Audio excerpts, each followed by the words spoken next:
Hello friends, welcome to मॉकी नॉकी। आज हम बात करेंगे Amazon प्राइम वीडियोस की एक बहुत ही फेमस इंडियन वेब सीरीज के बारे में। Any guesses? नो? चलो आपको एक क्लू दे देती हूँ। ये जो वेब सीरीज है इसका सीजन 2 23 अक्टूबर को रिलीज हो रहा है। आई थिंक अब तो आप समझ ही गए होंगे कि मैं बात कर रही हूँ मिर्जापुर सीजन 2 की। मैं तो इस सीजन को लेके बहुत ज्यादा एक्साइटेड हूँ और जिन्होंने सीजन 1 देखा है ना इस सीरीज का, आई थिंक वो मेरे साथ एग्री करेंगे। और जिन्होंने नहीं देखा या फिर कुछ लोग भूल गए तो कोई बात नहीं, उनके लिए हम पूरा सीजन रिवाइज कर लेते हैं।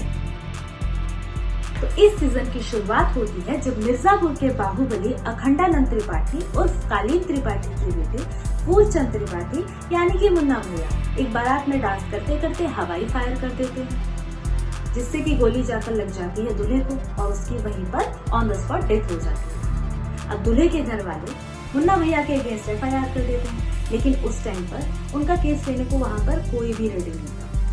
बट एंड में वो जाकर मिलते हैं रमाकांत पंडित जी से, जो कि फाइनली मान जाते हैं कि वे उनका केस लड़ेंगे। जब ये बात मुन्ना भैया को पता चलती है तो वो बहुत ज्यादा नाराज हो जाते हैं और उनको बिल्कुल भी अच्छा नहीं लगता। इसके बाद वो अपने कुछ दोस्तों को लेकर रमाकांत पंडित के घर पहुंच जाते हैं और वहां पर उनके परिवार से बहुत ज्यादा बदतमीजी करते हैं। अब मुन्ना भैया की ये बात रमाकांत पंडित के 2 बेटे जो कि है गुड्डू पंडित और बबलू पंडित, उनको ये बिल्कुल भी पसंद नहीं आती और वो मुन्ना भैया और उनके दोस्तों को पीट पीट कर भगा देते हैं। जब ये बात कालीन भैया को पता चलती है तो वो अपने एक वफादार मकबूल खान को बबलू और गुड्डू के घर भेज देते हैं और उनसे कहते हैं कि उन दोनों को लेके आओ। जब कालीन त्रिपाठी बबलू और गुड्डू से बात करते हैं तो उनको सजा देने के बजाय उनको एक ऑप्शन देते हैं कि वो उनके लिए काम करें। इस बात पर मुन्ना भैया को बिल्कुल भी अच्छा नहीं। कालीन त्रिपाठी ये जानते थे कि इन दोनों को काम करवाना अपने लिए काफी रिस्की हो सकता है, लेकिन उसे ये भी पता था कि उसको एक ब्रेन और स्ट्रेंथ का कॉम्बिनेशन मिला। बहुत सोचने के बाद गुड्डू और बबलू ने यह फैसला लिया कि वे अखंडानंद त्रिपाठी यानी कि कालीन भैया के लिए काम करेंगे और उन्होंने काम करना शुरू भी कर दिया। उन्हें सबसे पहला काम दिया गया था कि जो कालीन भैया के गट्टों का बिजनेस था उसको बढ़ाए और उन्होंने वो बहुत अच्छे से किया, जिस पर कि कालीन भैया खुश हो गए और उन्होंने यह तय किया कि वे उनको कालीन के बिजनेस यानी कि जिसमें अफीम का व्यापार होता है उसमें भी शामिल करेंगे। अब इससे मुन्ना भैया जो ऑलरेडी चिड़े हुए थे वे और ज्यादा चिढ़ गए और उन्होंने अपने एक दोस्त जिसे कि वो कंपाउंडर बुलाते थे उनके साथ मिलकर अपने पिता को मरवाने की साजिश शुरू कर दी।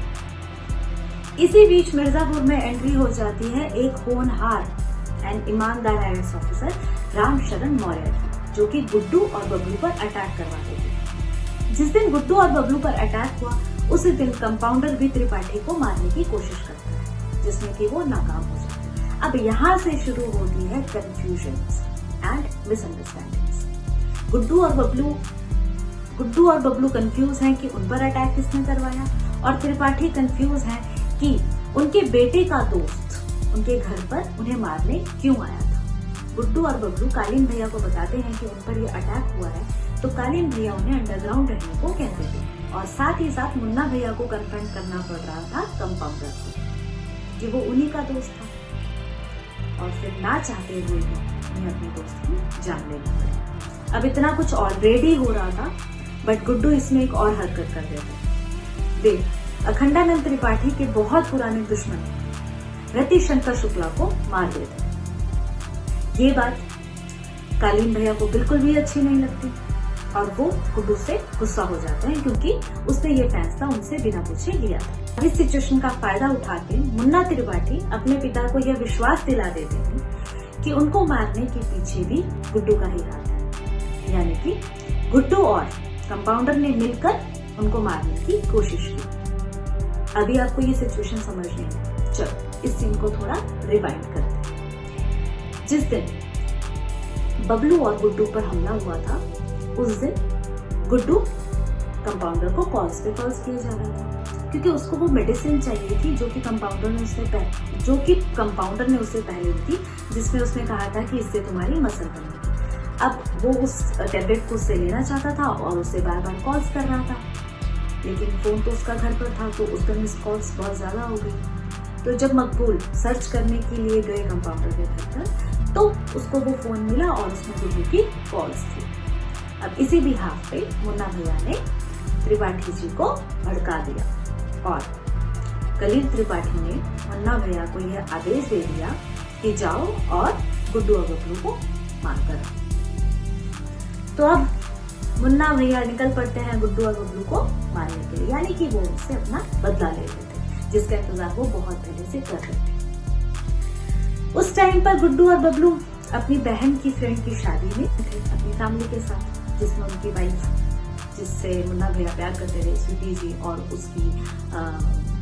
उनकी बहन गोलू, वो भी साथ में थे।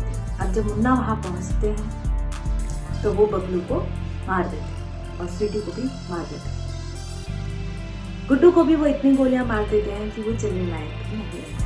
बट किसी तरह गोलू, गुड्डू और उनकी बहन टिप्पी वहां से निकल आते।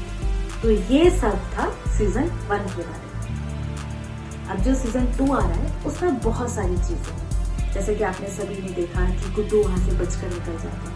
क्या वो अपने भाई और अपनी पत्नी की मौत का बदला लेना चाहते हैं? क्या वो अपने भाई और अपनी पत्नी की मौत का बदला मुन्ना भैया से लेंगे? ऐसे बहुत से सवाल हैं। तो अगर आपको सीजन 2 से जुड़ी भी अपडेट्स चाहिए तो इस चैनल को लाइक करें, सब्सक्राइब करें और ज्यादा से ज्यादा शेयर करें। Thank you so much, love you all.